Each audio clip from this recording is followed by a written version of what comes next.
வேதமெல்லாம் காதலையே மறுப்பதில்லையே, அது வேதம் செய்த குருவை கூட விடுவதில்லையே என்று. உடனே தணிக்கையில் அதை அனுமதிக்கவில்லை. அன்றிருந்து தணிக்கையை யோசியுங்கள், இப்பொழுது இருக்கிற தணிக்கையை யோசியுங்கள். இன்றைக்கு தணிக்கை என்று ஒன்றை வைத்துக்கொண்டு அந்த படத்தை போட்டுவிட்டு இவர்கள் அனைவரும் தூங்குவார்னு நினைக்கிறேன். நான் நன்றாக காஃபி டிஃபன் எல்லாம் சாப்பிட்டு விட்டு அப்படியே உறக்க நிலையில் இருப்பார்கள் அல்லது மயக்க நிலையில் இருப்பார்கள் நினைக்கிறேன். எந்தெந்த கன்றாவி காட்சிகள் எல்லாம் வருகின்றனவே, அது மேகம் செய்த உருவம் போல மறைவதில்லையே. அந்த லிப் மூமெண்ட்டில் மாற்றமே இருக்காது. அவ்வளோ அழகாக கொண்டு வந்து இந்த வார்த்தையை பொருத்திப்பார்கள். ஆடவரும் அத்தனையும் ஆண்டவனின் பிள்ளையடா. இந்த குரல் எப்படி இழையோடு. சிவாஜி பாட்டை கேட்டுவிட்டு நடிப்பதற்கு முன்பு பாட்டிலேயே நடிக்கக்கூடிய ஆற்றல் உள்ள ஒரே மனிதன் எம்எஸ் தான். எம்ஆர் ராதா ஏற்றி நடித்த பாத்திரத்தை உலகத்தில் அதே மாதிரி இல்லை, அதை விட கொஞ்சம் குறைவாக கூட நடிப்பதற்கு இன்னொருத்தம் பிறகு. கண்ணதாசனை பற்றி பேசணும் நான் என்பதற்காக விஸ்வநாதனும் எஸ்பி முத்துராமன் இயக்குனர் 2 பேரும் என்னுடைய வீட்டுக்கு வந்தாங்க. அவ்வளவு பணிவானவர், இவ்வளவு உயரத்தில் இருந்த விஸ்வநாதன் நினைச்சே பார்க்க முடியாது. இன்னைக்கு இருக்கிற இசையமைப்பாளர்களுக்கு தலை முழுவதும் கனம் இருக்கு. தமிழே தெரியாமல் அந்த படத்தை பார்த்து விம்மி விம்மி அழுதிருக்கிறார் லதா மங்கேஷ்கர். சிவாஜி கணேசனுடைய அந்த கண்ணியமான தோற்றம், அவருடைய முகபாவங்கள், அவருடைய நடிப்பு எல்லாவற்றிலும் கரைந்து போன லதா மங்கேஷ்கர். தமிழருவி தர்பாரின் மறக்க முடியாத திரைப்படங்கள் நிகழ்வுக்கு உங்களை வரவேற்கிறேன். இன்றைக்கு ஐயாவிடம் பாவ மன்னிப்பு திரைப்படத்தை பற்றி பேச வேண்டும் என்று கேட்டுக்கொண்டதற்கு இணங்க அவர் இன்றைக்கு பாவ மன்னிப்பு திரைப்படத்தை பற்றி பேசப் போகிறார். வாங்கள் நிகழ்ச்சிக்குள் செல்வோம். வணக்கம் ஐயா. வணக்கம் வாசுகி. ஐயா, மறக்க முடியாத இந்த திரைப்படங்கள் பதிவின் மூலம் மக்கள் மறந்து போயிருந்த பழைய திரைப்படங்களுக்கு நீங்கள் ஒரு மறுவாழ்வு கொடுத்திருக்கிறீர்கள் என்றே சொல்லலாம். திரைப்படங்களின் மீது உங்களுக்கு இருக்கின்ற ஆர்வத்தையும் ரசனையையும் இந்த பதிவின் மூலமாக நாங்கள் தெரிந்து கொண்டோம். ஒவ்வொரு படத்தை பற்றியும் நீங்கள் விரிவாக எடுத்து சொல்லும் பொழுது அந்த படத்தின் கதை, அது எந்த மைய கருத்தை அடிப்படையாக கொண்டு உருவாக்கப்பட்டுள்ளது, அதில் நடித்த நடிகையர்களின் பாத்திர படைப்புகள் எவ்வாறு வெளிப்படுகின்றன, அதில் உள்ள பாடல்கள் எப்படி இருக்கிறது, அதன் இசையமைப்பு எப்படி இருக்கிறது, இப்படி ஒவ்வொன்றாக நீங்கள் விவரித்து சொல்லிக்கொண்டே வரும் பொழுது இதை பார்க்கும் நேயர்களுக்கு மீண்டும் அந்த படத்தை பார்க்க வேண்டும் என்ற ஆவல் எழும் என்பதில் எந்த ஐயமும் இல்லை. கடந்த பதிவில் நீங்கள் பாசமலர் படத்தை போட்டிருந்தீர்கள். அதை நான் பலமுறை சிறு வயதிலிருந்தே பார்த்து ரசித்திருக்கிறேன். அந்த படத்தை இப்போ சமீபத்தில் இந்த பதிவை பார்த்துவிட்டு நானும் பார்த்தேன் ஐயா. அந்த படத்தில் நடித்த அண்ணன் தங்கையான சிவாஜி கணேசன், சாவித்திரி போன்ற அன்பால் பிணைக்கப்பட்ட பாச மலர்கள்தான் என்னுடைய தாய் ருக்மணியும் என்னுடைய தாய் மாமன் நாராயணசாமியும். திரைப்படத்தில் நிழலில் அந்த உடன் பிறந்தவர்களின் பாச பிணைப்பில் கட்டுண்டு அந்த படத்தை கண்ணீர் வடிக்காமல் யாராலும் பார்த்திருக்க முடியாது. ஆனால் நிஜ வாழ்க்கையில் என் அம்மாவும் என்னுடைய தாய் மாமனும் ஒருவரோடு ஒருவர் இருந்த அந்த பாச பிணைப்பை தினமும் பார்த்து நிஜ வாழ்வில் நான் வியந்திருக்கின்றேன். என் அம்மாவிற்கு அவர்களுடைய அண்ணன் என்றால் கொள்ளை பிரியம். நான் அடிக்கடி அவரிடம் கேலியாக சொல்வதுண்டு, நீங்கள் என்ன பெரிய பாசமலர் சாவித்திரி சிவாஜி கணேசனா என்று. அதற்கு என் அம்மா சொல்வார்கள், அவர்கள் திரைப்படத்தில் தான் நடித்து இறந்தார்கள், ஆனால் என் அண்ணனுக்கு ஏதாவது ஒன்றென்றால் நானும் உடனே இறந்து விடுவேன் என்றெல்லாம் என்னிடம் சொல்லி இருக்கிறார்கள். அவர்கள் சொன்னது போலவே ஒன்றாக பாச பிணைப்பில் இணைந்து அன்பை பொழிந்து இருவரும் ஒன்றாக வாழ்ந்து ஒரே நாளில் மரணித்தவர்கள்தான் என்னுடைய தாயும் தாய் மாமன். இந்த திரைப்படத்தில் கூட சிவாஜி கணேசனுக்கு திருமணம் செய்து வைத்திருப்பார்கள்.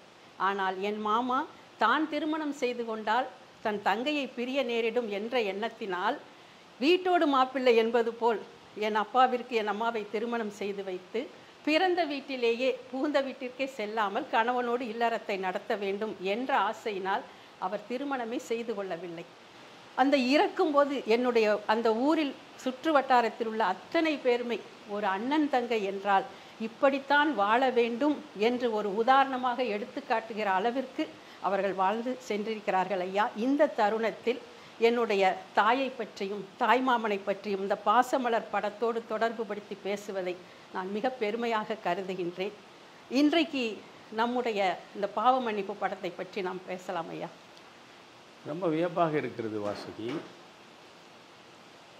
திரைப்படத்தில் ஒரு அண்ணனும் தங்கையும் ஒருவர் மீது ஒருவர் உயிர் வைத்து ஒருவருக்காகவே ஒருவர் வாழ்ந்து, தங்கைக்காக அண்ணன் சகலவிதமான தியாகங்களையும் செய்து அந்த தங்கையின் பொருட்டு தான் உயிரை இழப்பதும், தன்னுடைய அண்ணன் உயிரிழக்கின்ற காட்சியை பார்த்த அக்கணத்திலேயே தானும் உயிரிழக்கக்கூடிய தங்கையையும் திரைப்படத்தில் பார்த்திருக்கிறோம்.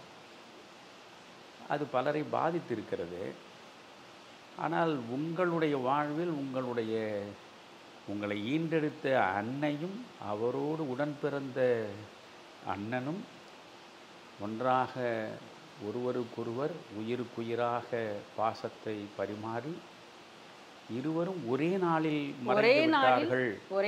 இறந்தார்கள். அது இன்றளவிற்கும் என் நெஞ்சை நெகிழச் செய்கின்ற அந்த பாசமலர் படத்தை பார்க்கும் போதெல்லாம் அங்கு சாவித்திரி, சிவாஜி கணேசன் என் கண் முன்னால் தெரிவதில்லை. என் அம்மாவும் என்னுடைய தாய் மாமனையும் தான் காட்சியாக பார்க்கிறேன் ஐயா.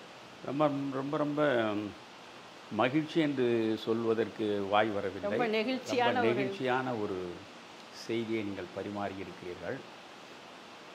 எவ்வளவோ பதிவுகளை நாம் தமிழறிவு தர்பாரில் போட்ட வண்ணமாக இருக்கிறோம். ஆனால் இந்த திரைப்படங்களை நாம் வெளிப்படுத்துகிற போதுதான் மிகப்பெரிய அளவுக்கு ஆர்வமாக தமிழறிவு தர்பாருக்குள்ளே வந்து அவர்கள் போடுகின்ற பதிவுகளை பார்க்கிற பொழுது எந்த அளவுக்கு பழைய திரைப்படங்களினால் அவர்கள் பாதிக்கப்பட்டிருக்கிறார்கள் என்பதை நம்மால் புரிந்து கொள்ள முடிகிறது. என்னை பொறுத்தவரையில் என்னுடைய வாழ்வு என்பது எந்த வகையில் பார்த்தாலும் சமூக நோக்கம் சார்ந்ததாகத்தான் இருக்கும். அது அரசியல் களமானாலும் சரி, ஆன்மீக தளமானாலும் சரி, திரைப்பட உலகமானாலும் சரி, இதன் மூலம் சமுதாயத்திற்கு ஏதாவது நல்லதை சொல்ல முடியுமா என்று மட்டும்தான் சிந்தித்து நான் பேசுவதற்கு வாய் திறப்பேன், எழுதுவதற்கு பேனா எடுப்பேன். இது கூட பலர் நினைக்கலாம், நான் முதலிலேயே சொன்னது தான், தமிழறிவு மணியன் என்ன சினிமாவை பற்றி பேச ஆரம்பித்து விட்டார், அரசியல் இவருக்கு சரியாக வரவில்லை, அதனால் இப்பொழுது சினிமா பக்கம் இவர் திரும்பி விட்டாரோ என்று சிலருக்கு ஐயம் இருக்கலாம். அந்த பின்னூட்டங்களில் கூட மிக அற்புதமாக பெரும்பாலான மக்கள் நெகிழ்ந்து பதிவு செய்திருக்கிறார்கள். அரசியலை பொறுத்தவரையில் 53 ஆண்டுகளுக்கு மேல் என்னை போல் தவம் இருந்தவன் இந்த மண்ணில் வேறு யாருமே இருக்க முடியாது.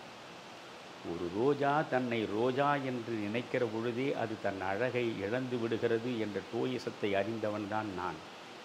அதே நேரத்தில் தன்னுடைய ஆற்றல் உணராரிடையில் தன்னை புகழ்தலும் தகும் என்று நன்னூல் சூத்திரமே இருக்கிறது. என்னுடைய 24-25 வயதிலேயே இந்தியாவினுடைய அனைத்து உரிமைகளும் பறிக்கப்பட்ட நிலையில் இந்திரா காந்தியின் எதேச்சதிகாரம் கொடிகட்டி பறந்த பொழுது தன்னந்தனியாக என் தோளில் ஒரு பையை சுமந்து கொண்டு தமிழகம் முழுவதும் 4 சுவர்களுக்கு நடுவே சுற்றி இந்த அரசியலமைப்பு சட்டத்தை காப்பதற்காக நாக்கியாகம் நடத்தியவன் நான். எந்த நிலையிலும் யாருக்கும் அஞ்சி வாழ்ந்தவன் கிடையாது. இதை சொல்வதனால் இவருக்கு இந்த கோபம் வருமே, நமக்கு இந்த பாதிப்பு வருமே என்று கருதி நான் பேசியதும் இல்லை, எழுதியதும் இல்லை. அன்று தொட்டு இன்று வரை என் நெஞ்சுக்கு எது சரி என்று படுகிறதோ அதைத்தான் நான் தொடர்ந்து அரசியல் களத்தில் நான் நடத்தி வந்திருக்கிறேன். ரஜினிகாந்தோடு நாம் நடத்திய பரிசோதனை என்பது அது தோல்விகரமாக முடிந்து 4 ஆண்டுகள் நடந்துவிட்டன. இன்றும் ரஜினிகாந்தோடு என்னை சேர்த்து வைத்து கொச்சைப்படுத்த வேண்டும் என்று துடிக்கக்கூடிய சில பேர் இருக்கிறார்கள் என்றால் அவர்கள் மனநோயாளிகள் என்பதை தவிர வேறொன்றையும் சொல்ல இயலவில்லை. இன்றைய உலகம் இப்படி இருக்கிறது. நீங்களும் நானும் புறநானூற்றில் மிக அற்புதமான வாழ்வியல் சார்ந்த அரிய செய்திகளை அவ்வளவு எளிமையாக மக்களுக்கு கொண்டு போய் சேர்க்க வேண்டும் என்கிற நோக்கத்தோடு தான் அந்த தொடரையே தொடங்கி இருக்கிறோம். செந்தமிழ் இலக்கிய சாறு என்று அந்த சாறை பருகுவதற்கு ஒரு கோப்பையில் கொடுப்பது போல் நாம் கொடுக்கிறோம். ஆனால் அதை ஒரு 2000 பேருக்கு மேல் பார்க்கவில்லையே என்ற வருத்தம் எனக்கு இருக்கிறது. ஒரு திரைப்படத்தை பற்றி நாம் பேசுகிற பொழுது 20,000 ஆயிரக்கணக்கான மக்கள் அதை பார்க்கிறார்கள், அவருடைய எண்ணங்களை பகிர்ந்து கொள்கிறார்கள் என்கிற பொழுது இவர்களுடைய பார்வை, இவர்களுடைய சிந்தனை இவருடைய கவனம் எல்லாமே சினிமா உலகம் சார்ந்ததாகவே இருக்கிற நிலையில் அந்த சினிமா உலகத்தில் இருக்கக்கூடிய ஒரு மனிதனை நாம் பயன்படுத்தி ஒரு மாற்றத்தை அரசியலில் கொண்டு வர முடியாதா என்பதற்காகத்தான் ரஜினி அழைத்த போது நான் சென்றேனே தவிர மற்றபடி ரஜினியை வைத்துக்கொண்டு அரசியல் ஆதாயம் தேட வேண்டும் என்று நான் நினைத்தேன். அரசியல் ஆதாயம் தேட வேண்டும் என்று கருதி இருந்தால் திமுகவில் இருந்திருக்கலாம், அதிமுகவில் இருந்திருக்கலாம். எனக்கு இறைவன் கொடுத்திருக்கிற ஆற்றல் எவ்வளவு என்று நான் அறிவேன். என்னுடைய எழுத்தாற்றல், என்னுடைய பேச்சாற்றல் என்பது எனக்கு தெரியும். என்னுடைய ஆற்றலில் 10 விழுக்காடு இல்லாதவன் கூட இன்றைக்கு எல்லா விதமான சுகங்களையும் அனுபவிக்கிறான், எல்லா விதமான அதிகாரங்களையும் அனுபவித்து கொண்டிருக்கிறான், வெற்றிகரமான அரசியல்வாதியாக வலம் வந்து கொண்டிருக்கிறான். ஆனால் நான் ஒரு சாதாரண மனிதனாகத்தான் இமயத்தின் அடிவாரத்தில் நின்று பார்ப்பது போல் பார்த்து கொண்டிருக்கிறேன். அதனால் எனக்கு எந்த விதமான வருத்தமும் இல்லை, குறையும் இல்லை. நான் நேர்பட வாழ்கிறேன், நெறி சார்ந்து வாழ்கிறேன், நெஞ்சில் பட்டதை மக்களுக்கு சொல்கிறேன். உண்மையை தவிர வேறு எதையும் சொல்லி எனக்கு பழக்கம் இல்லை. என் நெஞ்சு எதை நினைக்கிறதோ அதை நான் சொல்லுகிறேன். ஆனால் இப்பொழுது எனக்கு ஒரு 55 ஆண்டு காலம் என்னுடைய இழக்கக்கூடாத இளமை எல்லாவற்றையும் சேர்த்து இந்த அரசியல் களத்தில் இழந்து விட்டேன். அது குறித்து எனக்கு தன்னிறக்கத்தோடு இப்பொழுது நான் பேசவில்லை. ஆனால் அதற்கு பின்னால் பழியும் பாவமும் தான் நம் முதுகில் சுமக்கிறோமே தவிர வேறு எந்த விதமான தியாகி பட்டமும் நமக்கு வந்து சேரவில்லை. எனவே அர்த்தமற்ற என்னுடைய வாழ்வு அரை நூற்றாண்டுக்கு மேல் இந்த அரசியல் உலகத்தில், அரசியல் சாக்கடையில் போய் சரிந்து விட்டதே என்ற மனம் இப்பொழுது உண்மையிலேயே வலிக்கிறது. அந்த மன வலிக்கு மருந்து தேடுவதற்குத்தான் நான் இந்த திரைப்படங்கள் பக்கம் திரும்பினேன். என்றால் நான் என்னுடைய இளமை பருவத்தில் எந்த திரைப்படங்களை எல்லாம் நான் பார்த்து அதனால் பாதிப்புகளை நான் என்னளவில் ஏற்றுக்கொண்டேனோ அந்த பாதிப்புகள் இன்றைய சமூகம் கொள்ள வேண்டும் என்பதற்காகத்தான் இந்த திரைப்படங்களை எடுத்திருக்கிறேன். இப்பொழுது நீங்களே தொடர்ந்து கவனியுங்கள். கேளிக்கைக்காக விரசமாக மக்களுடைய மன உணர்வை சிறுமைப்படுத்துகிற எந்த திரைப்படம் பற்றியும் ஒரு நாளும் நாம் இங்கே பேசப்போவதில்லை.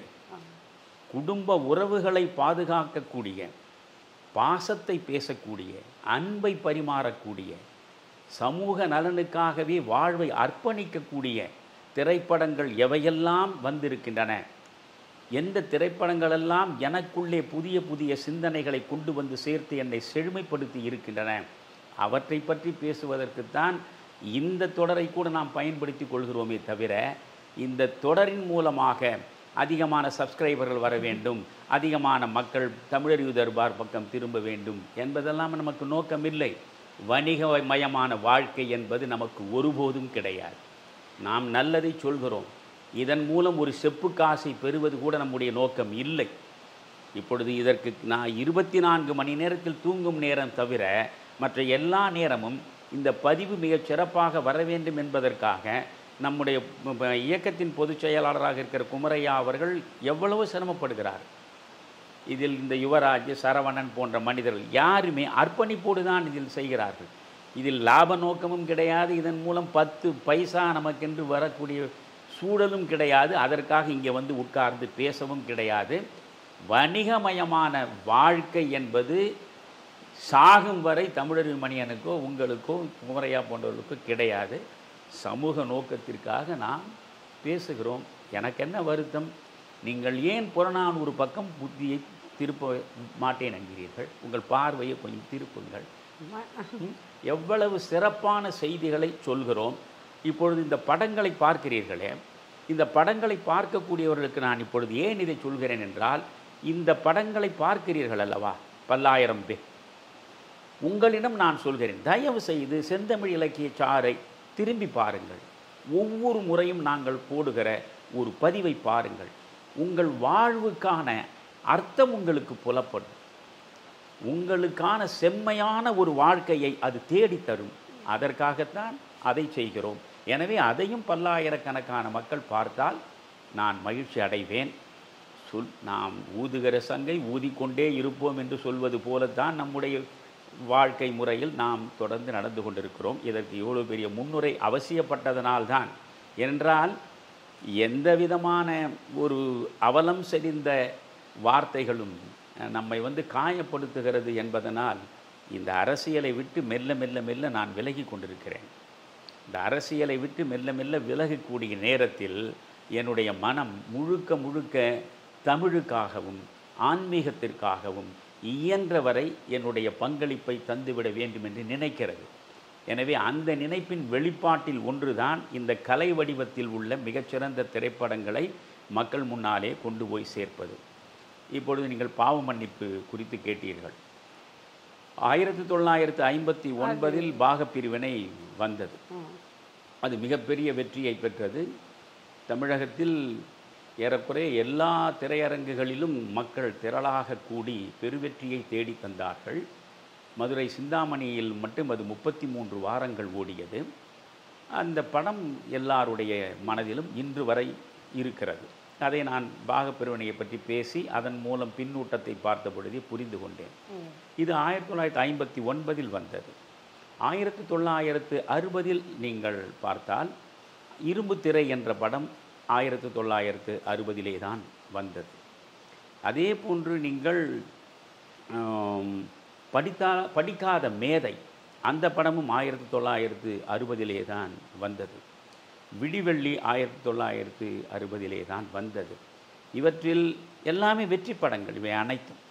இதற்கு பிறகு 1961 தான் நான் ஏற்கனவே சொல்லியிருக்கிறேன், சிவாஜி கணேசனுடைய கலை உலக வாழ்க்கையிலேயே மிகச்சிறந்த படங்கள் அமைந்த ஆண்டு இந்த 1961 தான்.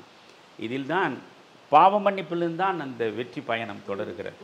59 பாகப்பிரிவினை வந்தது. ஆனால் 61 தான் முதலில் பாவ மன்னிப்பு வருகிறது, வெள்ளி விழா கொண்டாடுகிறது. பாவ மன்னிப்புக்கு பிறகு பாசமலர் வருகிறது, பாசமலர் வெள்ளி விழா கொண்டாடுகிறது. பாசமலருக்கு பிறகு பாலும் பழம் வருகிறது. பாலும் பழம் 100 நாட்களுக்கு மேல் பல திரையரங்குகளில் ஓடி அதுவும் வெற்றி கொடியை நாட்டுகிறது. அதற்கு பிறகு கப்பல் ஓட்டிய தமிழன் வந்தது. இன்றைக்கும் மிக முக்கியமான சிவாஜி கணேசனின் திரைப்படங்கள் என்று பார்க்கிற பொழுது 1959 1961 இடைப்பட்ட இந்த 3 ஆண்டுகளில் வந்த படங்கள் தான் ஆகச்சிறந்த படங்கள் என்று என்னால் அறுதியிட்டு சொல்ல முடியும். இப்பொழுது பாவ மன்னிப்புக்குள்ளேயே நாம் கொஞ்சம் சென்று பார்ப்போம். பாவ மன்னிப்பு பலர் அறியாத செய்தி இது. பாவ மன்னிப்பு என்பது இந்த கதையே சந்திரபாபு உடையது. நடிகர் சந்திரபாபு அவர்தான் பீம்சிங்கிடம் இந்த கதையை சொல்கிறார். அவர் மிக அழகாக ஒரு வரியில் அந்த கதையை சொன்ன பொழுதே பீம்சிங்குக்கு மிகவும் பிடித்து விட்டது. அவர் என்ன சொல்கிறார், இந்துவாக பிறந்து ஒரு இஸ்லாமியனாக வளர்ந்து ஒரு கிறித்துவ பெண்ணை மணமுடிக்கக்கூடியவனுடைய கதை இது. ஆக பிறப்பில் இந்துவாகவும் வளர்ப்பில் இஸ்லாமியராகவும் மனைவியாக ஒருத்தியை பெறுவதில் கிறித்துவ பெண்ணை தேடிக்கொள்வதாகவும் 3 மதங்களுக்கு இடையே மத நல்லிணக்கத்தை உருவாக்குகிற, சமய நல்லிணக்கத்தை கொண்டு வந்து சேர்க்கிற ஒரு அற்புதமான செய்தி இந்த கதையில் இருப்பதை பார்த்து பீம்சிங் மனதை பறிகொடுக்கிறார். அவருக்கென்று புத்தா பிக்சர்ஸ் என்று சொந்த பட நிறுவனம் வைத்திருந்தார். அதன் மூலம் படத்தை தயாரிக்கிறார். எனவே சந்திரபாபுவை வைத்து அவர் படத்தை தொடங்கிவிட்டார். 2000 அடிகள் வரையில் படம் எடுக்கப்பட்டு விட்டது. 2000 அடிகள் எடுத்த பிறகு படத்தை போட்டு பார்க்கிறார்கள். பீம்சிங்குக்கு அவ்வளவு நிறைவாக இல்லை.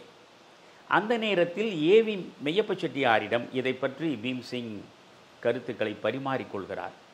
மெய்யப்ப செட்டியார் அந்த படத்தை பார்க்க வேண்டும் என்கிறார். மெய்யப்ப செட்டியாரும் சந்திரபாபு நடித்த படத்தை பார்க்கிறார். படம் அற்புதமாக இருக்கிறது. ஆனால் சந்திரபாபுவை விட சிவாஜி கணேசனை வைத்து இந்த படத்தை எடுத்தால் இன்னும் கூடுதலான சிறப்பு இதற்கு வந்து சேரும், மிகப்பெரிய வெற்றியை இந்த கதை மூலமாக நீங்கள் அடைய முடியும், நானும் உங்களோடு தயாரிப்பில் இணைந்து கொள்கிறேன் என்கிறார். எனவே தொடக்கத்தில் பீம்சிங் தயாரிப்பதாக இருந்தது. பிறகு ஏவிஎம்மும் சேர்ந்து இணைப்பு தயாரிப்பாக அதை உருவாக்குகிறார்கள். உடனே சந்திரபாபுவிடம் இதை எப்படி சொல்வது, 2000 அடிகள் எடுத்தாகிவிட்டது, கதை அவருடையது தான். பீம்சிங் அவரிடம் போய் செய்தியை சொல்கிறார். உண்மையிலேயே சந்திரபாபுவினுடைய விசாலமான மனதை நாம் பாராட்ட வேண்டும். அவர் உடனடியாக கேட்கிறார், சரி, என்னை விட சிறப்பாக நடிக்கக்கூடியவனாக நீங்கள் யாரை நினைக்கிறீர்கள், யாரை இந்த கதாபாத்திரத்தில் போடுவதாக முடிவு செய்திருக்கிறீர்கள் என்று கேட்கிற பொழுது சிவாஜி கணேசனை வைத்து எடுக்கலாம் என்று இருக்கிறோம் என்று பீம்சிங் சொன்ன அந்த கணத்திலேயே சரியான முடிவு, மகிழ்ச்சியோடு நான் விலகிக் கொள்கிறேன், நீங்கள் இந்த படத்தை எடுக்கலாம் என்று சொல்லிவிட்டார். அதற்கு பிறகு சில மாற்றங்களை பீம்சிங் அவருடைய கதை இலாக்காவின் மூலமாக உருவாக்கி பிறகு தயாரித்தது தான் பாவ மன்னிப்பு. இதில் வருத்தத்திற்குரிய ஒரு செய்தி என்னவென்றால், கதை சந்திரபாபு என்று அந்த டைட்டில் கார்டில் எந்த இடத்திலும் அவர்கள் போடவில்லை. இதுதான் சினிமா உலகம். சரி, அது போகட்டும். இந்த பாவ மன்னிப்பு படம் எடுக்க தொடங்கினார்கள். பல வகையில் பாவ மன்னிப்பு தமிழ் திரைப்பட உலகத்தில் முதன்மையான இடத்தை பெற்றிருக்கிறது. நீங்கள் ஒன்று பார்த்தால், பாவ மன்னிப்பு படத்திற்கு தான் முதலாக ஹைட்ரஜன் பலூன் மிக உயரமாக வானை முட்டுகிறார் போல் சாந்தி திரையரங்கில் இவர்கள் கட்டி வைத்தார்கள். நானே பார்த்திருக்கிறேன். அதை பார்ப்பதற்கு பல பேர் பல இடங்களிலிருந்து சென்று நிற்பார்கள். அப்படி ஒரு பெரிய ஹைட்ரஜன் பலூனை முதலாக ஏவிஎம் மூலமாக, இந்த ஏவிஎம் என்று இருக்கும், அது ஒரு பக்கத்தில் பாவ மன்னிப்பு என்று இருக்கும். அவ்வளவு உயரமான பலூன் தொங்க விடப்பட்டது. இப்பொழுதெல்லாம் பலூன் தொங்க விடுவது சாதாரணமாகிவிட்டது. முதலில் அந்த பலூன் சாந்தி திரையரங்கில் பாவ மன்னிப்புக்காகத்தான் போடப்பட்டது. அதே மாதிரி நீங்கள் பார்த்தால் பாவ மன்னிப்பு தான் தென்னிந்திய திரைப்படங்களிலேயே முதல் முறையாக அகில இந்திய அளவில் ஃபில்ம் ஃபெஸ்டிவல் நடத்துகிறார்கள் அல்லவா, தேசிய திரைப்பட விழா. அந்த விழாவில் 2வது பரிசை, வெள்ளிப்பதக்கத்தை 2வது பரிசை பெற்ற முதல் படம் பாவ மன்னிப்பு தான். அதற்கு முன்பு அகில இந்திய அளவில் தேசிய திரைப்பட விருது பெற இந்த படமும் பெறவில்லை. இதுதான் 2வதாக பெறுகிறது. இந்த பாவ மன்னிப்பு வந்த பிறகுதான் பாடகர்களுக்கு அரசு விருது கொடுப்பது என்கிற முறை வந்தது. அதற்கு முன்பு பாடகர்களுக்கு விருது கொடுப்பது இல்லை. அப்படி பாடகர்களுக்கு விருது கொடுக்கிற பொழுது முதல் விருது பிபி ஸ்ரீனிவாசுக்கு கிடைத்தது. காலங்களில் அவள் வசந்தம் என்ற பாடல் சிறந்த பாடலாக தேர்ந்தெடுக்கப்பட்டு அந்த பாடலை பாடியதற்காக பிபிஎஸ்க்கு அந்த விருது வழங்கப்பட்டது. இது என்னவென்றால், அதில் பல பாடல்கள் டிஎம்எஸ் பாடியிருப்பார். நம் மனதையே உருக்கக்கூடிய அளவுக்கு அந்த பாடல்கள் இருக்கும். எல்லோரும் கொண்டாடுவோம் என்று தொடங்கி சிலர் சிரிப்பார் சிலர் அழுவார் என்கிற வரை பல பாடல்கள் டிஎம்எஸ் பாடல்களாக இருக்கும். ஆனால் அவை அனைத்தையும் மீறி பிபிஎஸ்னுடைய இந்த காலங்களில் அவள் வசந்தம் பாடல்தான் எல்லாருடைய கவனத்தையும் கவர்ந்தது, அரசினுடைய விருதை பெற்றுக் கொடுத்தது. காரணம், அந்த பாட்டில் கண்ணதாசன் கையாண்டிருந்த எளிமையான அந்த வார்த்தைகள். அவர் அழகழகாக காலங்களில் அவள் வசந்தம், கலைகளிலே அவள் ஓவியம், மாதங்களில் அவள் மார்கழி, மலர்களிலே அவள் மல்லிகை.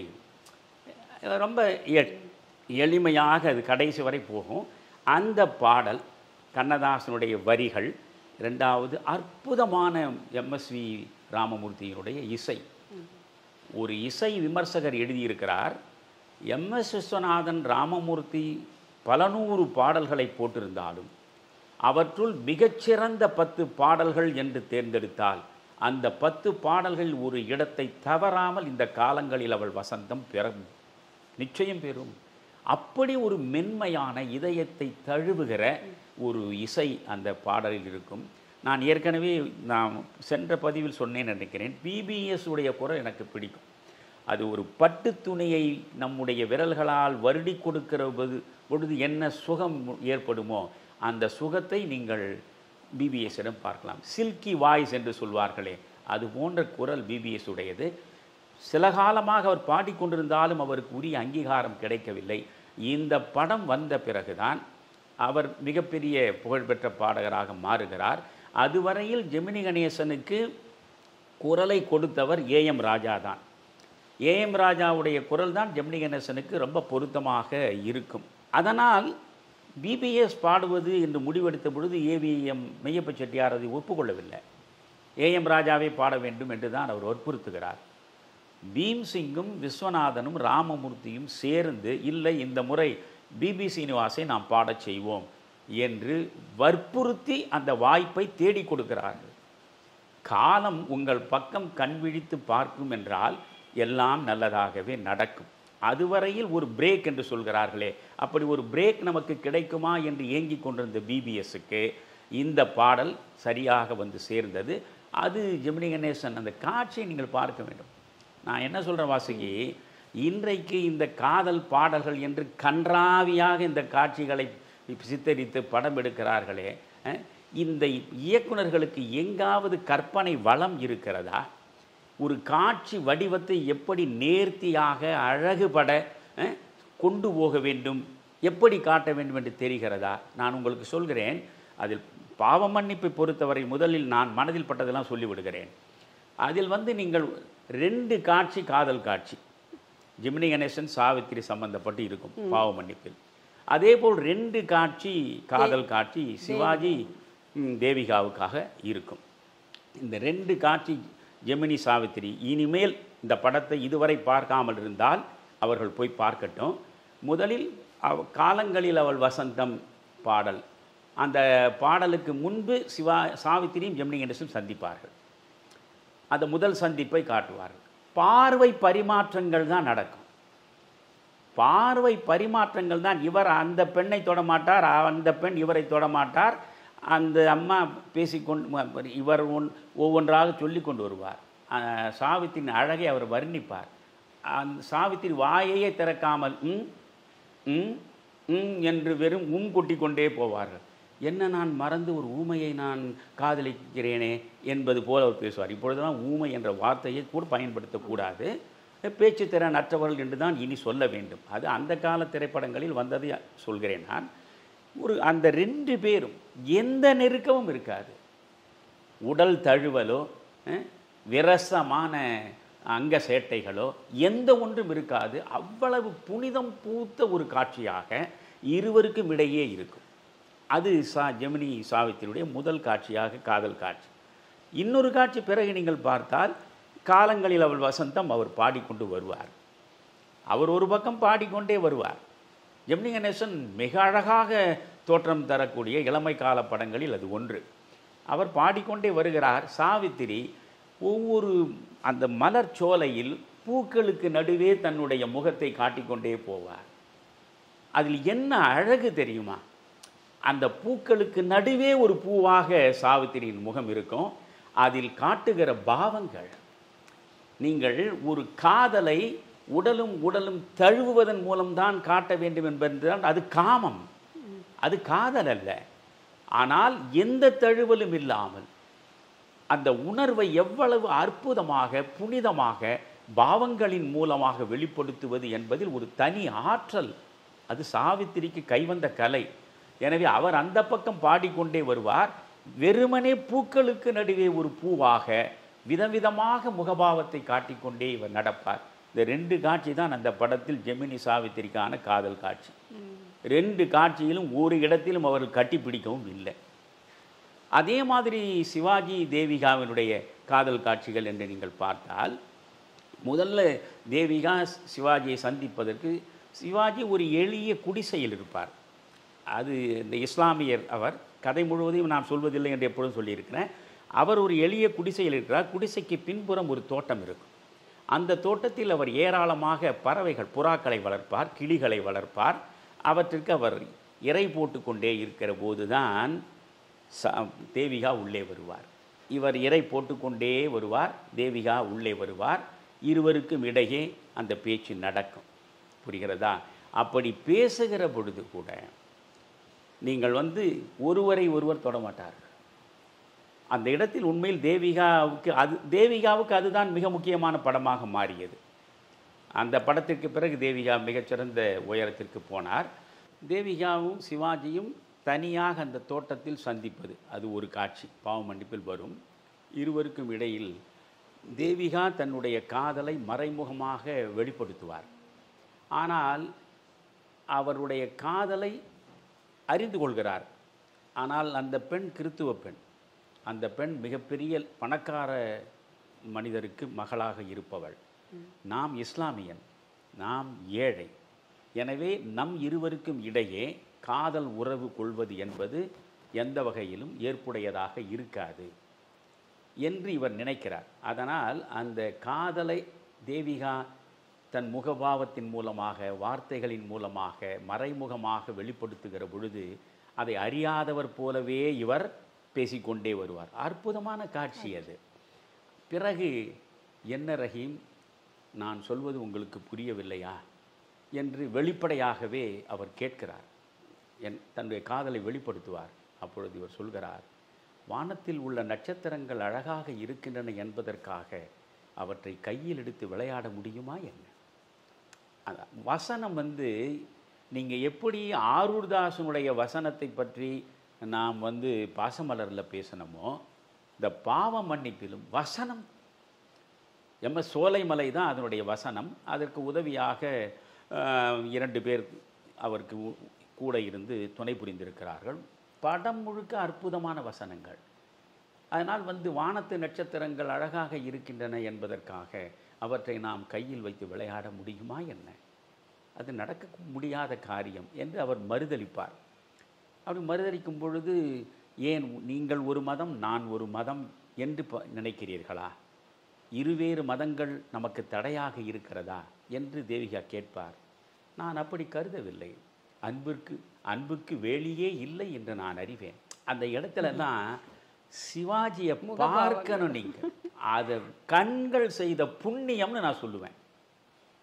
என்ன அந்த இஸ்லாமிய இளைஞனாக அந்த தொப்பியும், அவர் அந்த கைலியும், அந்த மேலே இருக்கிற ஜிப்பாவும், அந்த தாயத்தும், அந்த கண்ணில் காட்டுகிற கனிவு, அப்படியே கருணை ததும்பும் விழிகளை அவர் அப்படி படம் முழுக்க காட்டுவார். அதில் இது சொல்லுவார் அவர், இல்லை, அன்பிற்கு எல்லையே இல்லை என்பதை நான் அறிந்து வைத்திருக்கிறேன்.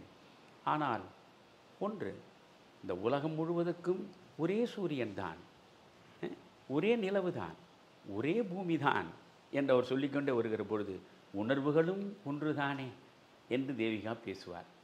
உடனே அவர் சொல்வார், எது எது எப்பொழுது நடக்க வேண்டுமோ அது அது அப்பொழுது நடக்கும் என்று அதை சொல்லி முடித்து விடுவார்.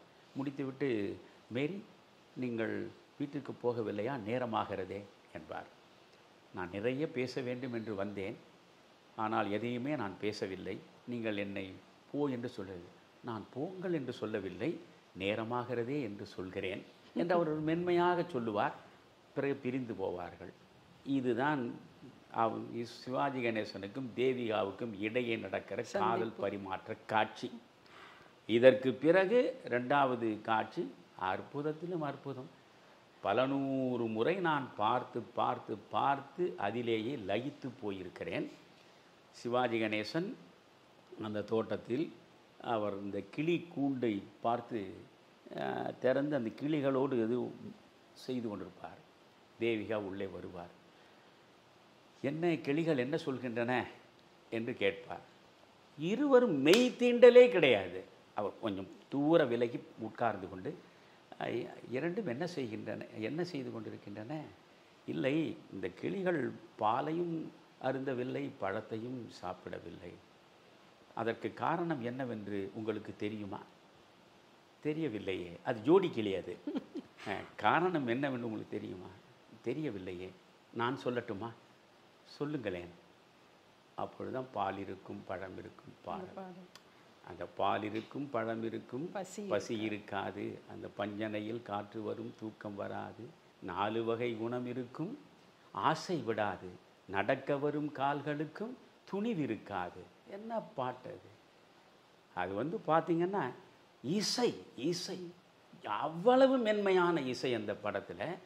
அந்த படம் முழுக்க விஸ்வநாதன் மட்டுமில்லை, ராமமூர்த்தியுடைய வயலின் பேசிக்கொண்டே இருக்கும். ராமமூர்த்தியுடைய வயலின் அப்படியே அந்த படம் முழுக்க இழையோடும். அந்த பாடலுடைய காதலுக்கு ஜாதி இல்லை, மதமும் இல்லையே, கண்கள் பேசும் வார்த்தையிலே பேதம் இல்லையே, அது பாடினே வருவாங்க. அதில் வேதம் செய்த குருவை கூட அது விடுவதில்லையே என்று ஒரு வரி கண்ணதாசன் எழுதியிருப்பார். வேதமெல்லாம் காதலையே மறுப்பதில்லையே, அது வேதம் செய்த குருவை கூட விடுவதில்லையே என்று. உடனே தணிக்கையில் அதை அனுமதிக்கவில்லை. அன்றிருந்து தணிக்கையை யோசியுங்கள், இப்பொழுது இருக்கிற தணிக்கையை யோசியுங்கள். இன்றைக்கு தணிக்கை என்று ஒன்றை வைத்துக்கொண்டு அந்த படத்தை போட்டுவிட்டு இவர்கள் அனைவரும் தூங்குவார்னு நினைக்கிறேன். நான் நன்றாக காஃபி டிஃபன் எல்லாம் சாப்பிட்டு விட்டு அப்படியே உறக்க நிலையில் இருப்பார்கள் அல்லது மயக்க நிலையில் இருப்பார்கள் நினைக்கிறேன். எந்தெந்த கன்றாவி காட்சிகள் எல்லாம் வருகின்றனவே. இது ஒரு சாதாரண வரி. வேதமெல்லாம் காதலையும் மறுப்பதில்லையே, வேதம் செய்த குருவை கூட விடுவதில்லையே. முடியாதுன்ட்டாங்க. பிறகு அதை அப்படியே கண்ணதாசன் மாற்றி, அது மேகம் செய்த உருவம் போல மறைவதில்லையே. அந்த லிப் மூவ்மெண்ட்டில் மாற்றமே இருக்காது. அவ்வளோ அழகாக கொண்டு வந்து இந்த வார்த்தையை பொருத்தியிருப்பார் கண்ணதாசன். இப்படி அந்த பாடல் ரொம்ப அழகான காட்சி. இந்த 2 காட்சி தான் சிவாஜியும் தேவிகாவுக்குமான காதல் காட்சி. மற்றபடி எதுவும் கிடையாது. 2 காட்சியிலும் அவர் எனக்கு என்னென்னா, உண்மையில் சொல்கிறேன் வாசுகி, உண்மையாக உடலை மீறிய உணர்வு நிலையில் சங்கமிக்கக்கூடிய உள்ளங்களின் இணைப்பில் உருவெடுக்கக்கூடிய அந்த காதலை வெளிப்படுத்துகிற காட்சி அதுபோல் எந்த படத்தையும் நான் பார்க்கல. அந்த பாடலை அவர் பாடிக்கொண்டே தேவிகா ஒரு பக்கம் அப்படியே பாடிக்கொண்டு வருவார். இந்த பக்கம் சிவாஜியை பார்க்கணும், இந்த கையிலேயே அப்படி மெல்ல அப்படி தூக்கின மாதிரி ஒரு கையில் இந்த தொப்பியோட ஒரு முகபாவத்தோட ஒரு தலையை அப்படி ஆட்டினோட நடப்பார். ஐயோ, கொள்ளை அழகு, புரிகிறதா? அப்படி ஒரு காட்சி அது. அந்த காட்சியில் பாடல் முடிகிற இடத்தில் தேவிகா சிவாஜி கணேசனுக்கு பக்கமாக நெருங்கி வந்து நிற்பார். நின்று மெல்ல அவர் கைகளை தொடுவார். அவர் கைகளைத்தான் தொடுகிறார். இந்த இப்படி இருக்கும், இந்த கை மேல் தொடுகிறார். அப்போ பின்னாலேருந்து பாடியது அதுவரை சுசீலா தான். பின்னாலேருந்து விஸ்வநாதனுடைய மென்மையான குரல் அப்படியே வரும். பால் இருக்கும், பழம் இருக்கும், பசி இருக்காது, பஞ்சனையில் காற்று வரும், தூக்கம் வராது. இவ்வளோ மென்மையாகத்தான் பின்னால் கேட்கும். அந்த நேரத்தில் சிவாஜி கண்ணை பார்க்கணும். அந்த படம் பூரா நீங்கள் சிவாஜி கண்ணை பார்க்கணும். கண்கள் 2லையும் அப்படியே கண்ணீர் முத்து மாதிரி விழுவதற்கு திரண்டு நிற்கும். தேவிகாவுடைய கண்ணிலையும் அப்படியே நீர் திரண்டு நிற்கும். அந்த அம்மையார் அப்படியே சிவாஜியுடைய உள்ளங்கையில் முகத்தை புதைத்து விம்மி, சொல்லும்போது நான் உணர்ச்சி வசப்படுறேன், விம்மி விம்மி அழுவாங்க. அவர் அப்படியே அழுவார். அப்படி தன் உள்ளங்கையில் முகம் புதைத்து அந்த பெண்மணி அழுகிற போது கூட தலையில் கூட கை வைக்க மாட்டார். எப்பேற்பட்ட திரைப்பட உலகம், எப்பேற்பட்ட திரைப்படங்கள், எப்படிப்பட்ட காதல் காட்சிகள், எப்படிப்பட்ட நடிகர்கள், எப்படிப்பட்ட பாடல்கள், எப்படிப்பட்ட கதை அமைப்பு.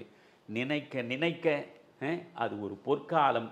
அந்த பொற்காலம் எப்பொழுதுமே கற்காலத்தில் இருந்து தான் கடந்து வந்து பொற்காலத்தை சந்திப்போம். ஆனால் பொற்காலத்திலே இருந்து இப்பொழுது உள்ள இளைஞர்கள் கற்காலத்திலே வாழ்ந்து கொண்டிருக்கிறார்கள் என்பது நான் சொல்ல விரும்புகிறேன். அடுத்து நீங்கள் சொல்ல சொல்ல கேட்டுகிட்டே இருக்கலாம் போல இருக்கு. அந்த அளவுக்கு அந்த படத்தோட ஒன்றி போய் பேசுகிறீங்க. இந்த நீங்கள் சொன்னது போல் பீம்சிங் இயக்கிய பாவரிசை படங்களிலே இந்த பாவ மன்னிப்பு வெள்ளி விழா கண்ட படம். இது ஒரு மத நல்லிணக்கத்தை அடிப்படையாக கொண்டு எடுத்த படம். அது எல்லாருக்குமே தெரிந்த விஷயம்தான். உங்களை பொறுத்தவரை இந்த பாவ மன்னிப்பு படத்தில் உங்களுக்கு பிடித்த காட்சிகள் எது? எந்தெந்த காட்சிகள் எல்லாம் நீங்கள் நெஞ்சம் நெகிழ்ந்து ரசித்திருக்கிறீர்கள்? இதில் நடித்த நடிகர்களின் பாத்திரங்கள் எப்படியெல்லாம் சித்தரிக்கப்பட்டுள்ளது? அதை பற்றி கொஞ்சம் சொல்லுங்கள். அதாவது நேர நிர்பந்தத்தினால்தான் நான் இதை சொல்வதா இதை சொல்லாமல் இருப்பதா என்று யோசிக்க வேண்டியிருக்கிறது. சிலர் கூட பின்னூட்டங்களில் இந்த காட்சியை நீங்கள் சொல்லவில்லையே, அந்த காட்சியை நீங்கள் சொல்லவில்லையே என்று சொல்கிறார்கள். அப்படி பார்த்தால் படம் முழுவதுமே என்னால் சொல்லலாம். இந்த படம் 3.25 மணி நேரம் ஓடுகிறது. அப்பொழுதெல்லாம் 20,000 அடிக்கு மேல் தான் ஒரு திரைப்படம் இருக்கும். இன்றைக்கு 12,000 அடி திரைப்படத்தையே பார்ப்பதற்கு மக்களால் முடியலை.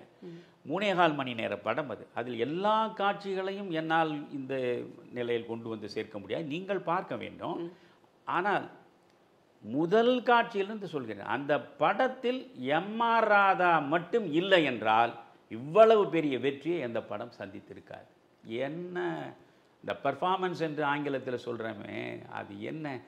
ராதா இந்த படம் வந்தது முன்ன 59 பாகப்பிரிவினை வந்தது. பிறகு 2 ஆண்டு இடைவெளிக்கு பிறகு தான் இது 61 வருகிறது.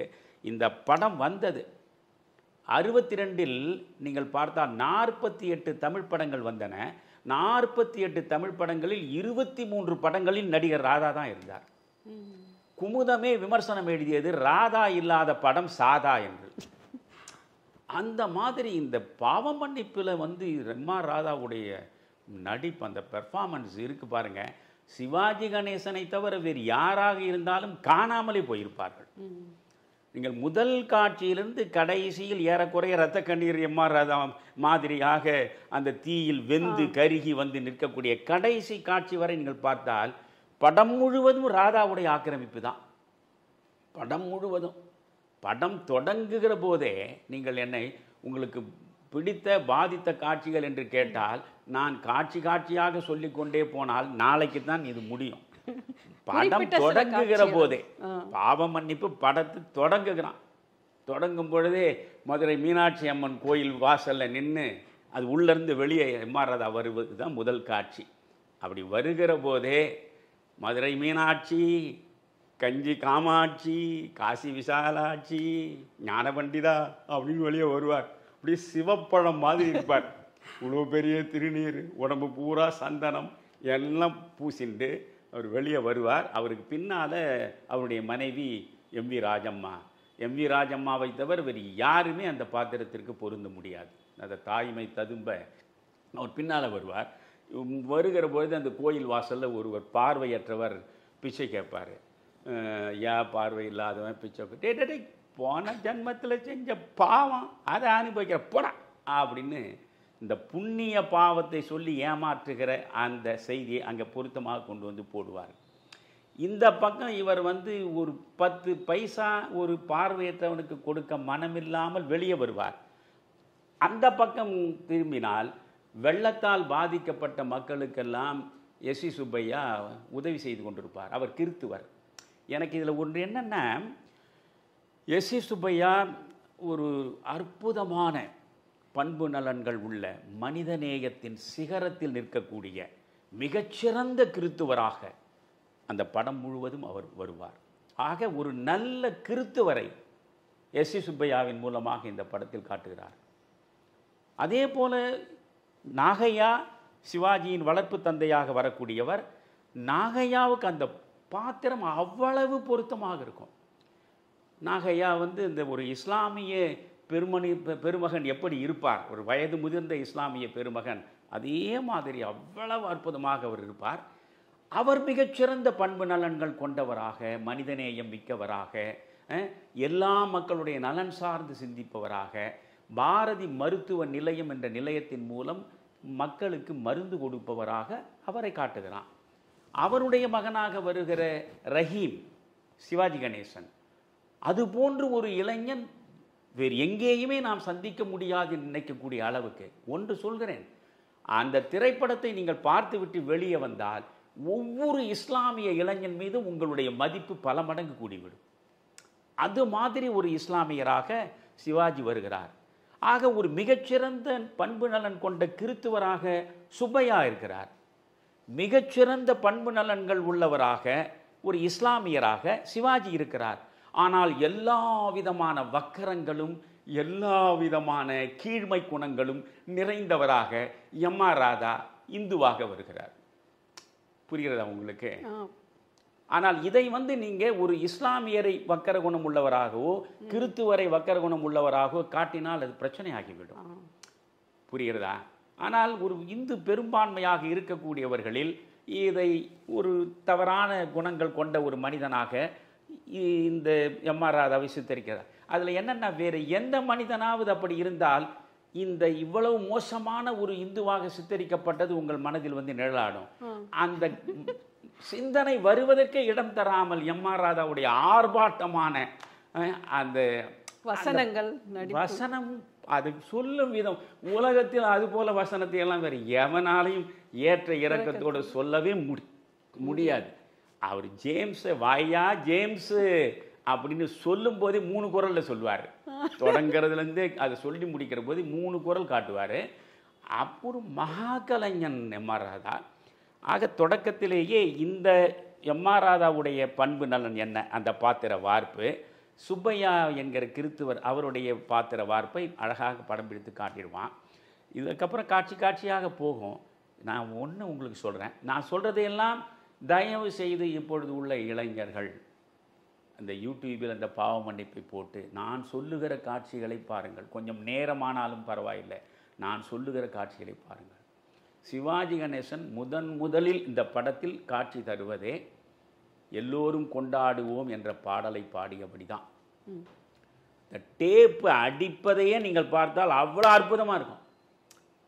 அந்த இஸ்லாமிய இளைஞனுக்குரிய அந்த தொப்பி, கைலி, ஒரு ஜிப்பா, கழுத்தில் தாயத்து, கையில் டேப்பு, எல்லோரும் கொண்டாடுவோம், அல்லாவின் பெயரை சொல்லி நல்லோர்கள் வாழ்வை எண்ணி எல்லோரும் கொண்டாடுவோம் பாடல் தொடங்கும். கல்லாக படுத்திருந்து கழித்தவர் யாரும் இல்லை, கைகால்கள் ஓய்ந்த பின்னே துடிப்பதில் லாபம் இல்லை, வந்ததை வரவில் வைப்போம், செய்வதை செலவில் வைப்போம், இன்று போல் என்றும் இங்கே ஒன்றாய் கூடுவோம். அந்த பாடல் காட்சியில் பார்த்தீங்கன்னா இஸ்லாமிய மக்களும் இருப்பார்கள், இந்துக்களும் இருப்பார்கள், சகல மதங்களை சார்ந்தவர்களும் ஒன்றாக சேர்ந்து அங்கே இருக்கிற நிலையில் இந்த பாடலை அவர் பாடுவார். அதில் அழகு என்னென்னா, 100 வகை பறவை வரும், கோடி வகை பூ மலரும், ஆடவரும் அத்தனையும் ஆண்டவனின் பிள்ளையடா. அது டிஎம்எஸ் அந்த குரல் எப்படி இழையோடு தெரியுமா? சிவாஜி பாட்டை கேட்டுவிட்டு நடிப்பதற்கு முன்பு பாட்டிலேயே நடிக்கக்கூடிய ஆற்றல் உள்ள ஒரே மனிதன் டிஎம்எஸ் தான். அது தெய்வத்தினுடைய வரத்தை பெற்று இந்த மண்ணில் பாடிவிட்டு மறைந்த மனிதன். அந்த டிஎம்எஸ் அவ்வளோ அழகாக 100 வகை பறவை வரும், கோடி வகை பூ மலரும், ஆடவரும் அத்தனையும் ஆண்டவனின் பிள்ளையடா. நான் அப்படி தட்டிக்கிட்டு பாடும்போதே கேமரா கொஞ்சம் கொஞ்சமாக சிவாஜி கணேசன் முகத்தை டைட் க்ளோஸ்அப்பில் காட்டுவான், அந்த கண்ணை காட்டுவான். அந்த கண்ணில் இருக்கக்கூடிய அப்படியே அங்கேயும் கண்ணீர் திரண்டு. இந்த படத்திலேயே பல காட்சிகள் சிவாஜி கணேசனுடைய கண்ணை தான் நீங்கள் பார்க்கணும். அவ்வளவு தூரம் அந்த அன்பை, கருணையை, பாசத்தை, மத நல்லிணக்கத்தை வெளிப்படுத்துகிற அந்த காட்சியில் அவருடைய முகபாவம் பார்த்து அப்படி ரசிக்கலாம். அந்த வரியை கடந்து அடுத்து வந்தீங்கன்னா, ஆடையின்றி பிறந்தோமே ஆசையின்றி பிறந்தோமா. நான் சொல்கிற இடங்களை தயவு செய்து நீங்களே கூட திரும்ப போய் போட்டு பாருங்கள். அந்த இடங்களை ஆடையின்றி பிறந்தோமே ஆசையின்றி பிறந்தோமா, ஆடி முடிக்கையிலே அள்ளி சென்றோர் யாரும் உண்டோன்னு வரும். அந்த இடத்துல சிவாஜி, ஐயோ அது என்ன மாதிரி முகத்தை காட்டினா அந்த மனுஷன், எப்படித்தான் இந்த மனிதனுக்கு இப்படியெல்லாம் இந்த முகத்தை வெளிப்படுத்த முடிஞ்சது எனக்கு புரியலை. ஆனால் இந்த மனிதனுக்கு தான் இந்த தேசத்தில், இந்தியாவில் மிகச்சிறந்த நடிகர் என்ற விருது வாழ்க்கை முழுவதும் வழங்கப்படவே இல்லை. இப்பேற்பட்ட ஒரு மகா கலைஞனுக்கு இந்த நாடு இழைத்த அதிகபட்ச அவமானம். இத்தனைக்கு அவர் காங்கிரஸ்காரனாக இருந்திருக்கிறார், காலம் பூராவும் காங்கிரஸ்காரனாக இருந்து வாழ்க்கையை தொலைத்திருக்கார். நான் எப்படி அரசியலை வாழ்க்கையை தொலைச்சாரோ அப்படி அவர் தொலைச்சிருக்காரு. பெரும்பாலான ஆண்டுகள் காங்கிரஸ் தான் ஆண்டது, புரியுறதா? ஆனால் அவருக்கு தேசிய இந்த பாரத் என்கிற சிறந்த நடிகர் விருது எம்ஜிஆருக்கும் கிடைத்தது. நான் அதை கூட சொல்லலை. எம்ஜிஆர் அவருடைய நடிப்பு பாணி வேற, இவருடைய நடிப்பு பாணி வேற. ஆனால் இவருக்கு பாரத ரத்னா கொடுத்திருக்க வேண்டும் என்பதை நான் திரும்ப திரும்ப சொல்லியிருக்கிறேன். பிறகு இன்னொரு முறை வேறு படத்தில் பேசும்போது நான் விரிவாக சொல்கிறேன். அந்த பாடல் காட்சியில் ஒரு சாதாரணமாக ஆடையின்றி பிறந்தோமே ஆசையின்றி பிறந்தோமா, ஆடி முடிக்கையிலே அள்ளி சென்றோர் யாரும் உண்டோ, இதை பாடுற மனுஷன் அந்த பாட்டுக்கு அவர் காட்டுற முகபாவங்கள் 100 முறை திரும்ப திரும்ப போட்டு பார்க்க தூண்டும். அப்படிப்பட்ட ஒரு அழகான பாடல் அது. அந்த காட்சியில் தான் சிவாஜி கணேசன் அறிமுகமாகிறார். தொடக்கமே அந்த பாடல் மூலம் தான் அறிமுகமாவார். ரெண்டாவது, நீங்கள் பிடித்த காட்சிகள் அப்படின்னு சொன்னீங்கன்னா, எம்ஆர் ராதாவும் சிவாஜி கணேசனும் ஒருவருக்கொருவர் மோதுகிற எல்லா காட்சியுமே அற்புதம் தான். அதை இந்த இடத்துல ஒரு கேள்வி கேட்குறேன். நான் இப்போ நடிகர் திலகம் சிவாஜி கணேசன், நடிகவேல் ராதா இருவருமே நடிப்பில் இமயத்தை தொட்டவர்கள். இந்த படத்திற்கு அடித்தளமாக 2 பேரும் ஒருவருக்கொருவர் சளைப்பில்லாமல் நடிப்பை வெளிக்காட்டியிருக்கிறார்கள். ஆனால் எம்ஆர் ராதா அவர்கள் ஏற்று நடித்த பாத்திர படைப்பை பற்றி உங்களுடைய கண்ணோட்டத்தில் நீங்கள் கொஞ்சம் சொல்லுங்களேன். இல்லை, எம்ஆர் ராதா ஏற்று நடித்த பாத்திரத்தை உலகத்தில் அதே மாதிரி இல்லை, அதை விட கொஞ்சம் குறைவாக கூட நடிப்பதற்கு இன்னொருத்தன் பிறக்கணும். அதில் ராதாவை பார்த்து விட்டு வேறு யாரையுமே நீங்கள் பார்க்க முடியாது. அந்த தடியை எடுத்துக்கொண்டு அவர் நடக்கிற நடை ஒன்றும் இல்லை வாசுகி. எத்தனையோ காட்சிகள் இருக்கு. இந்த முதல் மோதலே எப்படி வரும்னா, அந்த படமே மிகச்சிறந்த கருத்துக்களை கொண்டது. நீங்கள் ஒரு குப்பம் காலியாக்கப்படுகிற பொழுது ஏழையும் பாழையும் எந்த அளவுக்கு சொல்ல முடியாத சிரமங்களை அனுபவிப்பார்கள். இடம்பெயர்ந்து வேறிடத்திற்கு அனுப்பப்படுகிற நிலையில் இன்றைக்கு பரந்தூர் விமான நிலையம் வர வேண்டும் என்பதற்காக அங்கே இருக்கக்கூடியவர்களை இடம்பெயர வேண்டும் என்று சொல்லி அவர்கள் 1000 நாட்களுக்கு மேல் போராடி பார்த்தார் இல்லையா? இதையெல்லாம் 1961 மிகச்சிறப்பாக வெளிப்படுத்தியிருக்கான். ஒரு குப்பம் அது. அந்த குப்பத்திலேயே கிறிஸ்துவர்கள் இருப்பார்கள், இஸ்லாமியர்கள் இருப்பார்கள், இந்துக்கள் இருப்பார்கள். குப்பமுத்து மக்களுக்குள்ளே ஜாதி கிடையாது, மதம் கிடையாது. செய்தி இது. ஒரு ஃபியூடல் லார்ட்ஷிப்பை, நிலப்பிரபுத்துவ சமூக அமைப்பு இருக்க, அதனுடைய வடிவம் தான் எம்ஆர் ராதா. அந்த எம்ஆர் ராதா போன்ற நிலப்பிரபுத்துவ சமுதாயத்தினுடைய சிந்தனை உள்ளவர்களால் எப்படி ஒரு சமூகம் சீரழிக்கப்படும் என்பது தான் அந்த படத்தினுடைய மிக முக்கியமான கருத்து. வெறுமனே மத நல்லிணக்கம் மட்டும் இல்லை, அது ஏழ்மையில் வாடக்கூடியவர்கள் எப்படி சுரண்டப்படுகிறார்கள். முதலாளித்துவம் எந்த அளவுக்கு ஏழ்மையை சுரண்டுகிறது. நீங்கள் அந்த காட்சி மட்டுமே சொல்கிறேன் பாருங்க.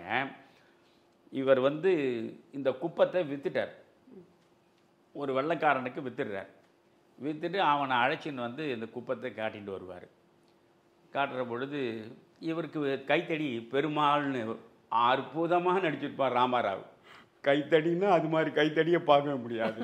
எம்ஆர் ராதாவினுடைய சீடனாக எம்ஆர் ராதாவில் ஒரு 25 விழுக்காடாவது அந்த ரியாக்ஷன், எதிர்வினை அவ்வளோ அழகாக இருக்கும். சொல்லுவார், டேய் பெருமாள், இவ்வளோ பெரிய இடத்துல இந்த பயல்களெல்லாம் வாழ விட்டுருக்கேன், ஏவனாவது வணக்கம் வைக்கிறானடா பாரு எனக்கு அப்படின்னு அவர் சொல்லின்னு வருவார். சொல்லின்னு வரும் பொழுது இந்த வெள்ளைக்கார துறை சொல்கிறான், காலம் மாறி போச்சுங்க, இது இவரெல்லாம் காலி பண்ண முடியுமா உங்களால்? இவர் இந்த வெள்ளைக்காரனாச்சின்னு வரும்போது ஒரு பக்கமாக கை எலும்பு முறிந்தவனுக்கு கட்டு போட்டு சிகிச்சை செய்து கொண்டிருப்பார் சிவாஜி கணேசன். அந்த பக்கம் சிவாஜி கணேசன் சிகிச்சை செஞ்சுருக்கார். அந்த கிட்ட இவர் எம்ஆர் ராதா இவரோட வருவார். அவர் பார்த்து, டேய் உங்கள் அப்பா எங்கடா? இல்லை எங்கள் அப்பா வெளியே போயிருக்காரு. உங்கள் அப்பா போனான்னு சரிடா, போய் கட்லெட் தான் போடு, 2 கலர் வாங்கிடுவா. அவ்வளோ அதிகாரமாக சொல்லுவார். அந்த வெள்ளைக்காரன் எதிர்க்கா.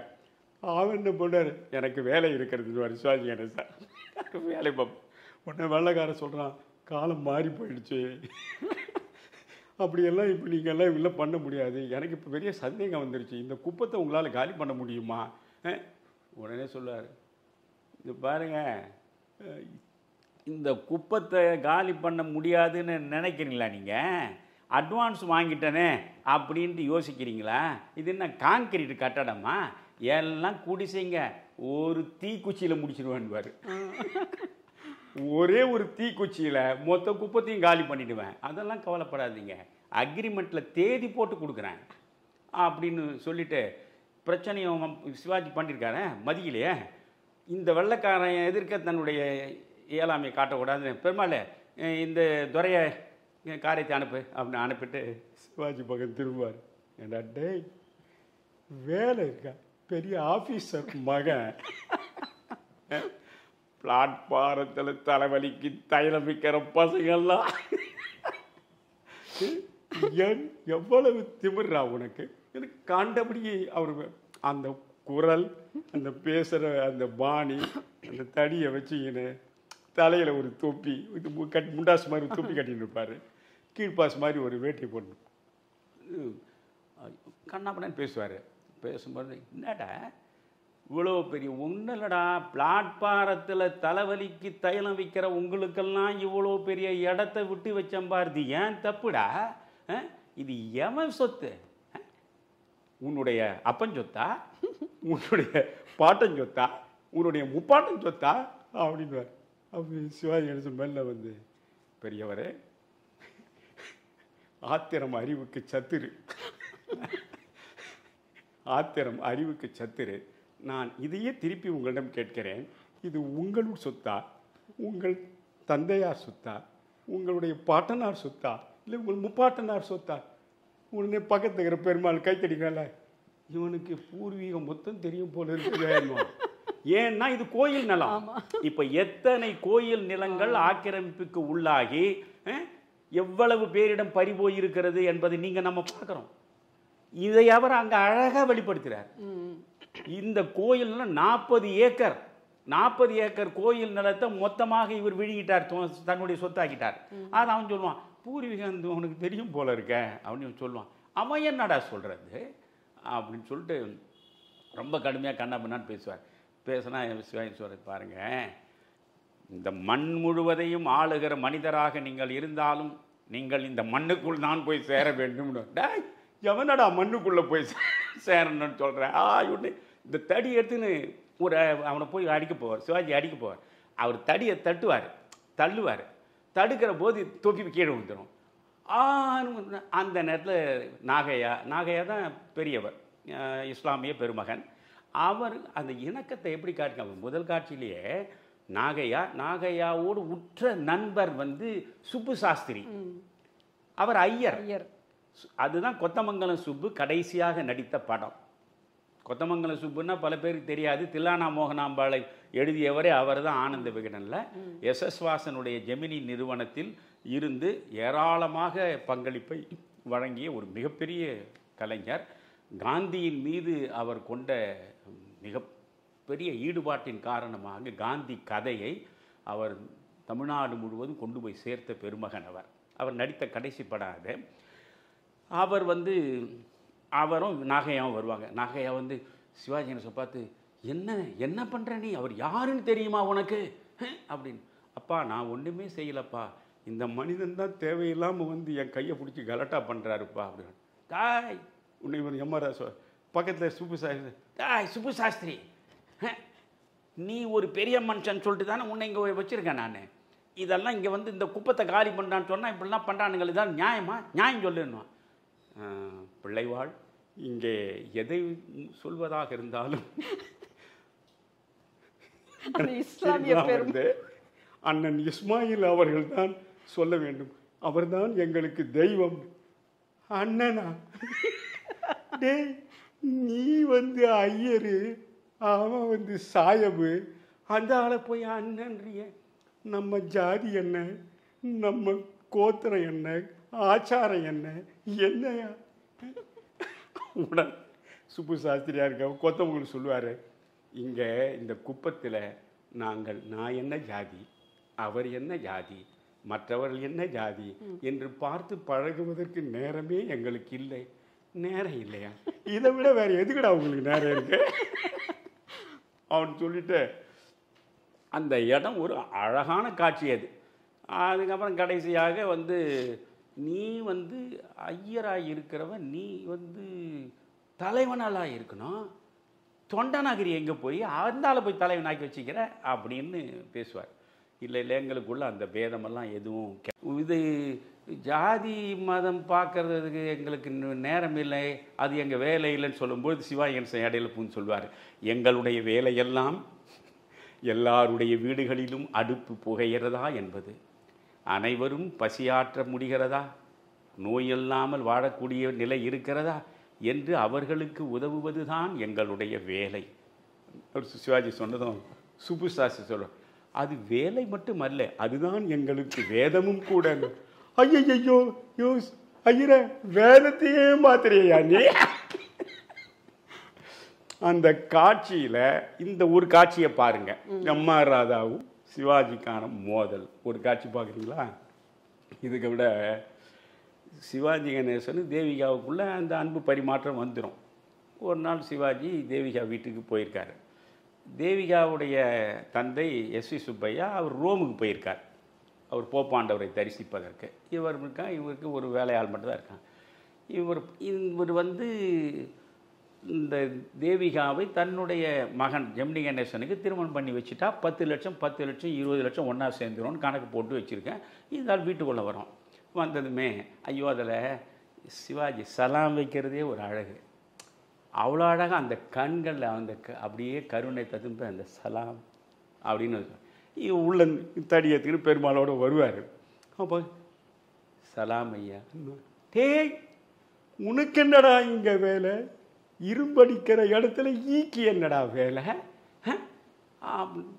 பிளாட்பாரத்தில் தலைவலி உருவாக்குற, தலைவலிக்கு போக்குறதுன்னு சொல்ல மாட்டாரு எம்ஆர்.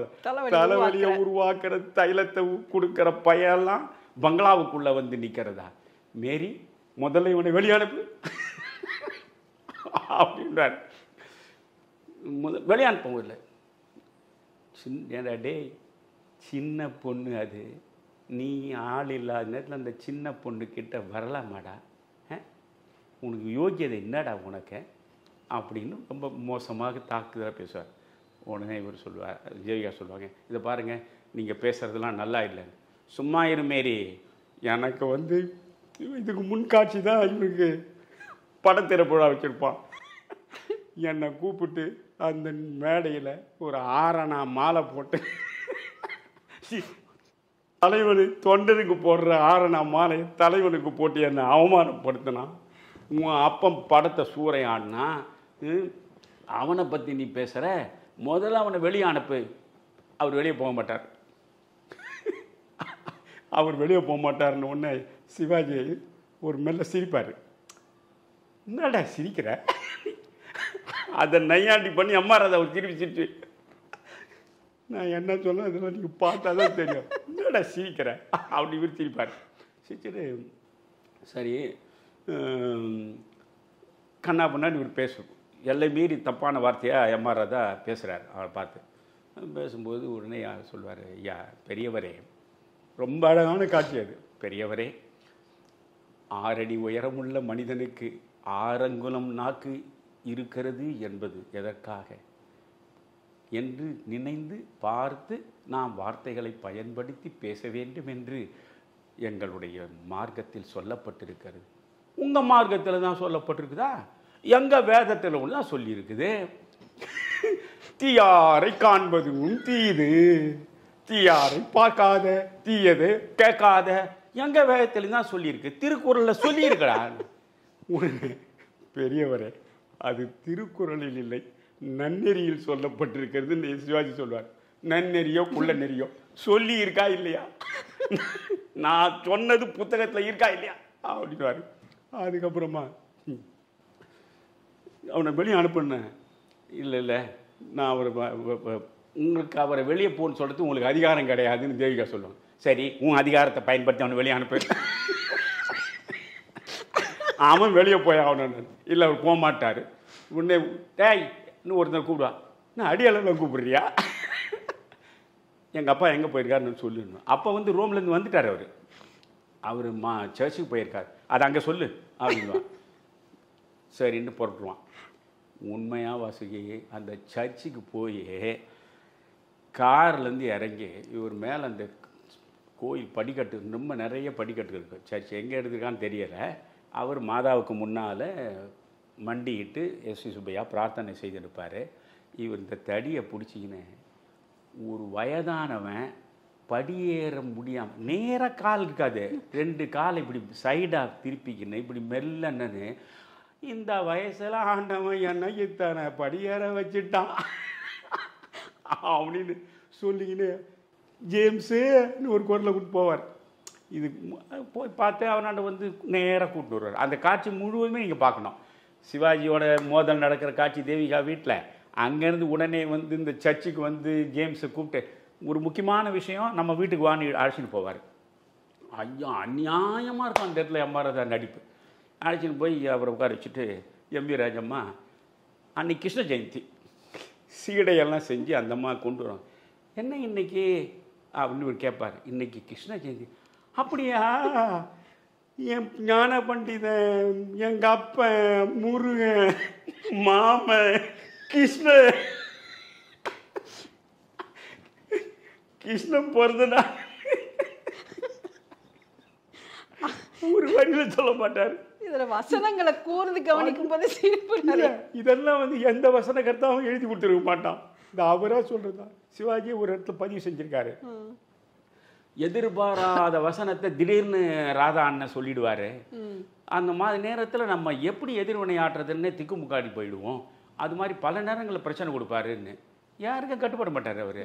இது வந்து கிருஷ்ணன் பிறந்த நாளுன்னு தான் கிருஷ்ணன் பிறந்த நாள் சொல்ல வேண்டியதானே. எங்க அப்பா ஞான பண்டிதன் முருகன் மாமன் கிருஷ்ணன் பிறந்த நாளா அப்படின்னு ஆரம்பிச்சு, சரி நல்ல நாள் தான்.